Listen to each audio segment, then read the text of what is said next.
Buongiorno a tutti ragazzi, le previsioni per domani, martedì 24 settembre, dicono che sarà una giornata un po' strana, nuvoloso da qualche parte, soleggiato da qualche altra parte, quindi diciamo un po' misto. Diciamo che a nord ci saranno, diciamo, temperature piuttosto basse rispetto al nord che a sud, che ci saranno ancora oltre 30 gradi, quindi al nord sembra già autunno, mentre qua come al solito ragazzi fa sempre caldo, quindi di mattina sarà nuvoloso sulla pianura padana, Calabria, la Puglia, in Umbria, inoltre dovrebbe piovere a Messina e a Bari. Di pomeriggio il cielo sarà coperto su tutte le regioni del nord, eccetto il Friuli Venezia Giulia, dove ci sarà ancora il sole. Ma non ci dovrebbero essere piogge in nessuna parte, quindi solo nuvoloso.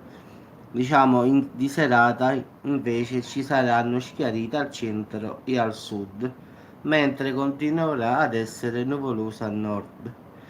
Quindi ragazzi, più o meno le previsioni rimangono uguali a questi giorni, in effetti non è che sono cambiate più di tanto, quindi a parte le temperature che a nord già sono basse, mentre qui a sud ancora diciamo ci sono 30 gradi, quindi dobbiamo ancora schiattare un po', come dico io, quindi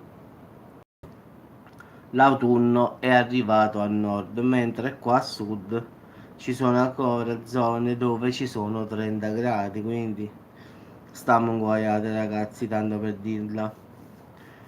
Quindi in effetti non pioverà quasi da nessuna parte, solo coperto in effetti, avendo la cartina davanti, vedo solo soleggiato, vedo qualche pioggia a Messina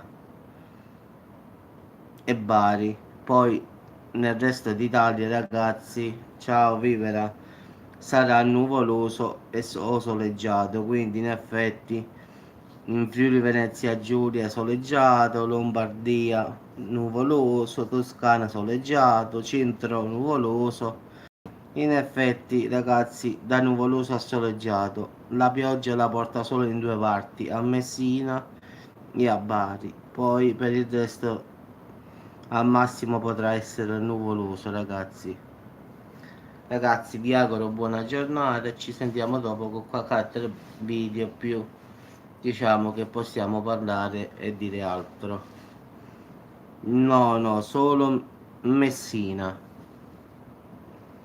Messina e diciamo e Bari, sì. Poi tutto il resto d'Italia da sole soleggiato a nuvoloso, ma nulla di più. Solo due parti piove domani, mi dispiace. Quindi a nord si confermano temperature basse, mentre a sud ancora caldo, ragazzi. Ciao a tutti, ci sentiamo dopo.